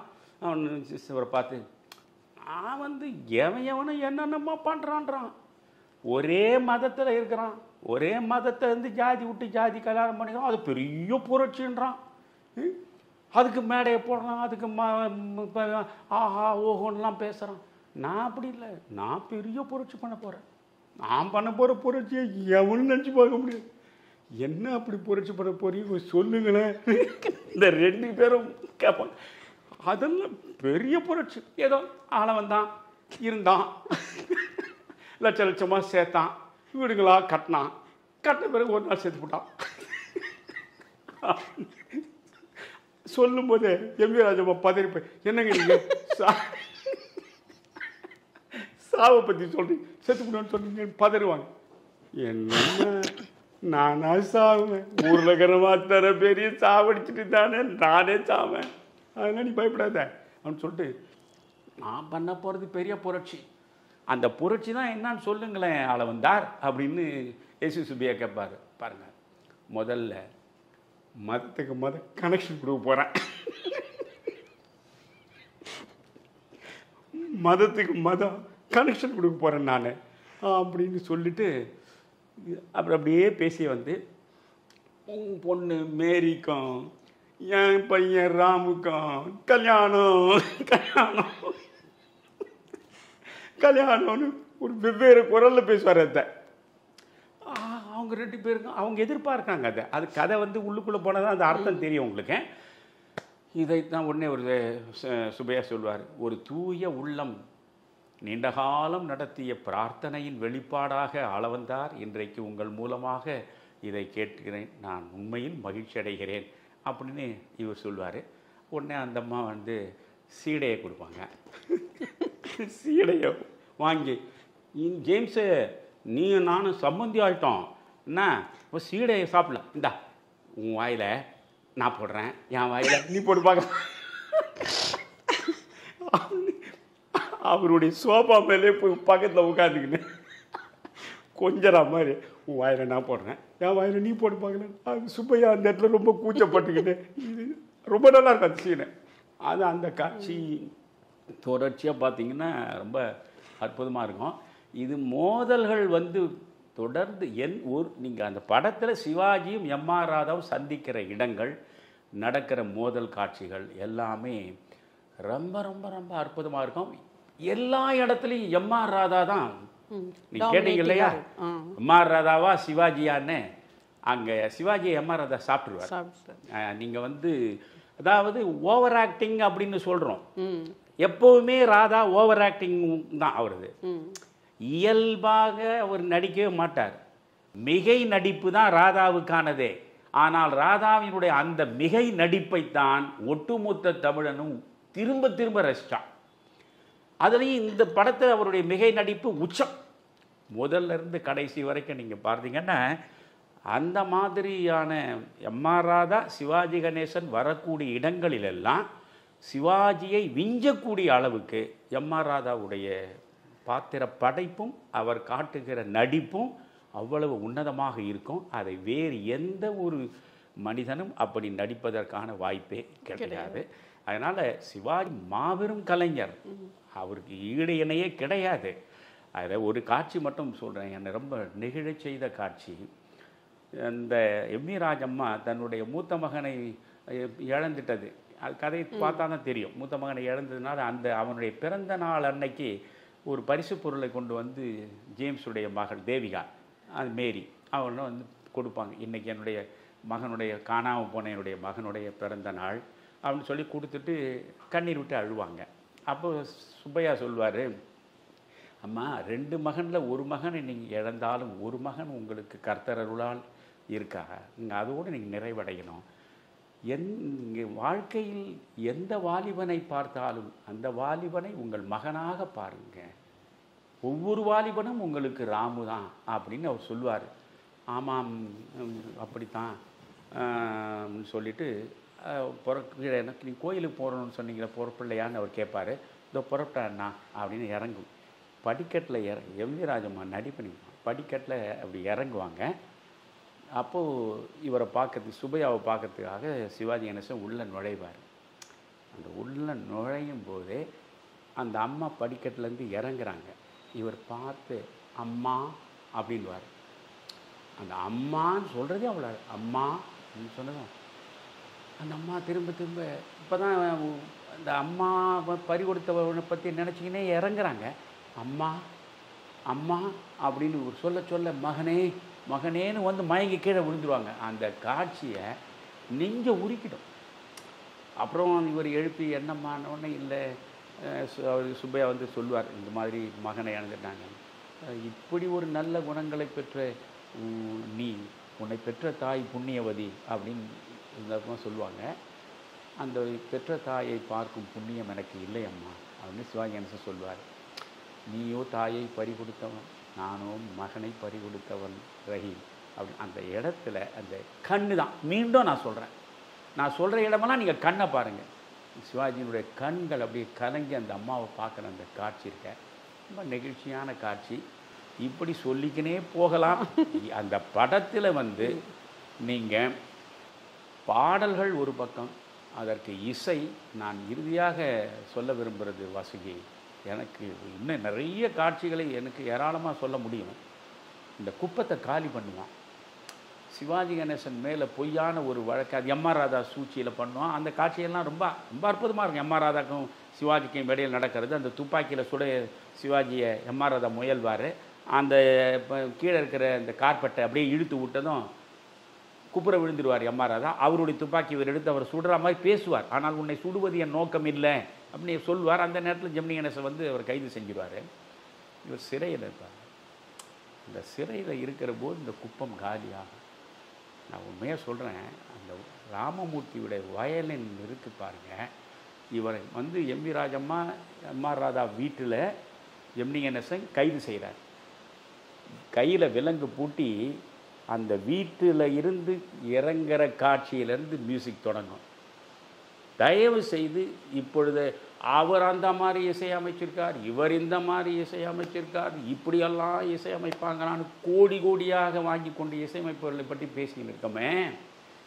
அந்த காட்சியில் சிவாஜி கணேசன் அந்த வீட்டிலேருந்து படி இறங்கி கைவிலங்கோட போலீஸ் ஜீப்பில் ஏறி பிறகு நீதிமன்றத்தில் வந்து நீதிமன்றம் அவருக்கு தண்டனையை கொடுத்து அதற்கு பிறகு அவர் அந்த சிறை கம்பிகளுக்குள்ளே அடைப்பட்டு அந்த சிறை கம்பிகளுக்குள்ளே இருந்து அவர் சிந்திக்கிற பொழுது அந்த குப்பமே காலியாகிற நேரத்தில் ஒரு மியூசிக் ஒன்று வயலின் போடுவான் பாருங்கள். அஜோ நீங்கள் போய் பார்க்கணும். அந்த ஒரு கட்டத்தை மட்டும் பாருங்கள். விஸ்வநாதன் ராமமூர்த்தி கிரேட், ஈடு இணையற்ற மனிதர்கள். எனக்கு என்ன மகிழ்ச்சின்னா, கண்ணதாசனை பற்றி பேசணும் நான் என்பதற்காக விஸ்வநாதனும் எஸ்பி முத்துராமன் இயக்குனர் 2 பேரும் என்னுடைய வீட்டுக்கு வந்தாங்க. அவ்வளவு பணிவானவர், இவ்வளவு உயரத்தில் இருந்த விஸ்வநாதன் நினைச்சே பார்க்க முடியாது. இன்றைக்கி இருக்கிற இசையமைப்பாளர்களுக்கு தலை முழுவதும் கனம் இருக்குது. ஆனால் எந்த தலைக்கணமும் இல்லாத அவ்வளவு எளிமையான மனிதன் என்னுடைய வீட்டுக்கு வந்து எனக்கு முன்னால் நாற்காலியில் வந்து உட்கார்ந்து, ஐயா தயவுசெய்து இந்த முறை நீங்கள் கண்ணதாசனை பற்றி பேச வரணும் அப்படின்னு அழைச்சி நான் அப்படியே சொன்னேன் வராங்க. ஐயா நீங்கள் வந்ததில் எனக்கு ரொம்ப மகிழ்ச்சி. கலைமகளுடைய வடிவத்தில் ஒரு பாதி நீங்கள், இன்னொரு பாதி கண்ணதாசன். அந்த கண்ணதாசனோட நான் பல மேடைகளில் பேசியிருக்கேன். இப்போ மறுபாதியாக இருக்கிற நீங்கள் என் வீட்டுக்கே வருகிற அளவுக்கு நான் ஒரு பாக்கியம் செஞ்சுருக்கேன், ரொம்ப மகிழ்ச்சின்னு சொன்னேன். அதுக்கப்புறம் அந்த நிகழ்ச்சியில் போய் பேசணும்னு வச்சுங்களேன், எத்தனையோ அந்த பாடல்கள் கேட்குறேன். எல்லா பாடல்களை பற்றி நான் விளக்கமாக சொல்ல முடியும். ஆனால் அந்த சிவாஜி விலங்கிடப்பட்ட நிலையில் அந்த வீட்டிலிருந்து இறங்கி அந்த சிறைக்கு உள்ளே போகிற வரைக்கும் உள்ள மியூசிக்கு கேளுங்க. இது வந்து வந்த நாள் முதல் இந்த நாள் வரை என்ற பாட்டை வந்து டிஎம்எஸ் தான் அழகாக பாடிப்பார். ஆனால் இந்த இடத்துல நிலை மாறினால் குணம் மாறுவான், பொய் நீதியும் நேர்மையும் பேசுவான், தினம் ஜாதியும் வேதமும் கூறுவான், அது வேதன் விதி என்றோதுவான், மனிதன் மாறிவிட்டான், மதத்தில் ஏறிவிட்டான். ஜி.கே. வெங்கடேஷ் பாடியிருப்பார். அவரே ஒரு பெரிய இசையமைப்பாளர், கன்னடத்தில் வந்து மிக உயர்ந்த இசையமைப்பாளராக இருந்தவர். இதில் விஸ்வநாதன் எனக்கு உதவியாளராக இருந்தார்.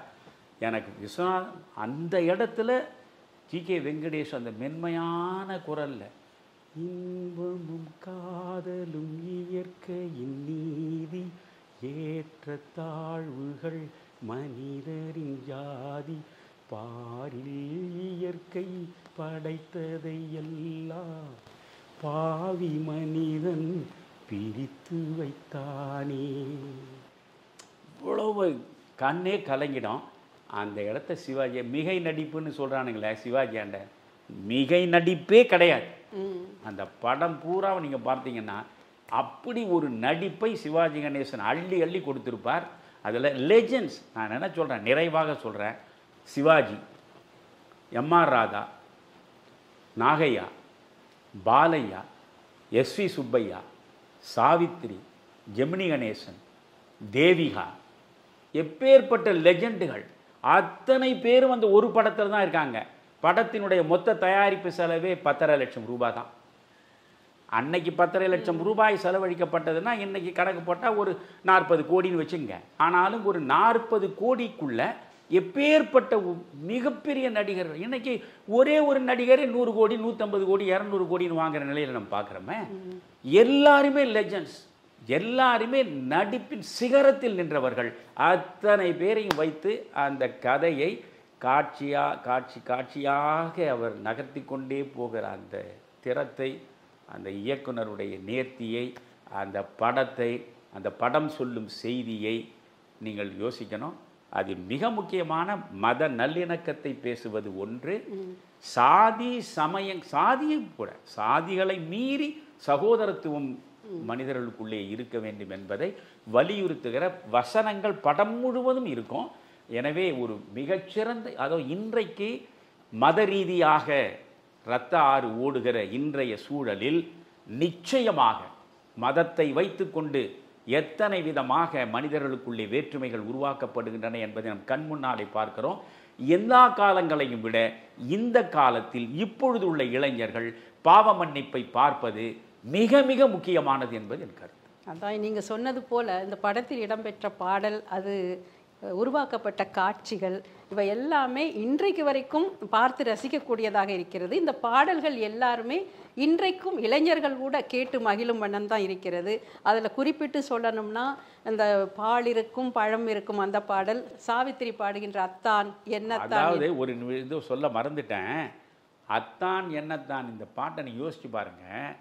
வட இந்திய திரைப்பட உலகமே மயங்கி கிடந்தது அந்த பாட்டுல. ஒரு பெரிய இசையும் கிடையாது, அதுல ஒரு ஹார்மோனியத்தை போட்டுன்னு ஒரு வயலினோட இழையோட விட்ட பாட்டு அது.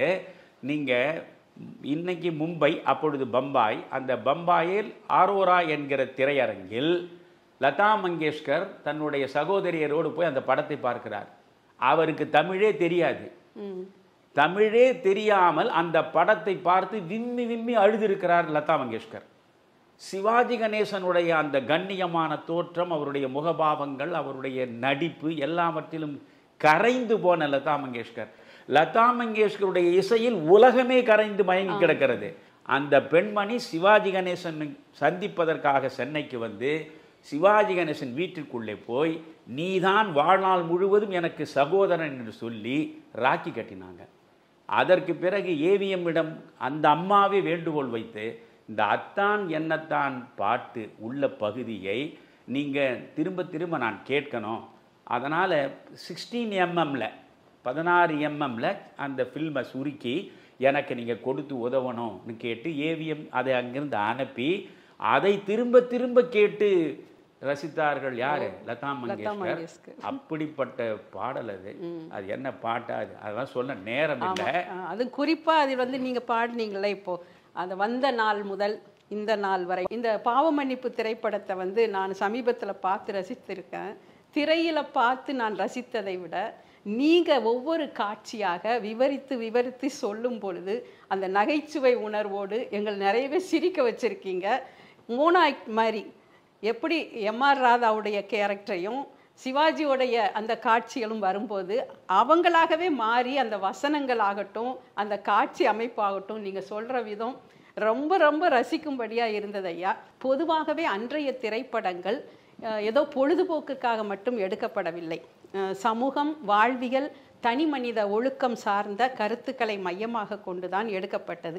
அந்த வகையில் இந்த பாவ மன்னிப்பு படமும் ஜாதி மத வேற்றுமைகள் இன்றி இந்து, முஸ்லீம், கிறிஸ்தவன் என்ற வேறுபாடு இல்லாமல் ஒற்றுமையாக எப்படி வாழ வேண்டும் என்பதை பல காட்சிகளில் இந்த பாவ மன்னிப்பு படத்தில் நாம் காணலாம்.